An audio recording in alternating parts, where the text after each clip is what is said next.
భారత్ పాక్ తాజా పరిస్థితుల నేపథ్యంలో పాకిస్తాన్ ప్రధానమంత్రి షెహబాజ్ షరీఫ్ ఆ దేశాన్ని ఉద్దేశించి ప్రసంగించారు.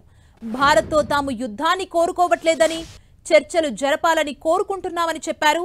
పాకిస్తాన్ ఆర్మీ పోస్టులపై భారత్ మిస్సైల్ దాడులకు పాల్పడిందన్నారు షరీఫ్.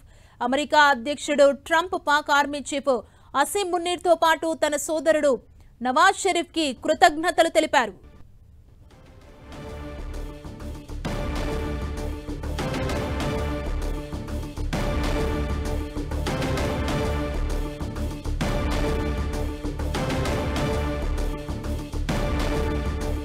పాక్ ఆర్మీ పోస్టులపై భారత్ మిస్సైళ్ల దాడులు చేసిందంటూ పాక్ పీఎం వ్యాఖ్యానించడం జరిగింది. భారత్ పాక్ తాజా పరిస్థితుల నేపథ్యంలో పాకిస్తాన్ ప్రధానమంత్రి షెహబాజ్ షరీఫ్ ఆ దేశాన్ని ఉద్దేశించి ప్రసంగించారు.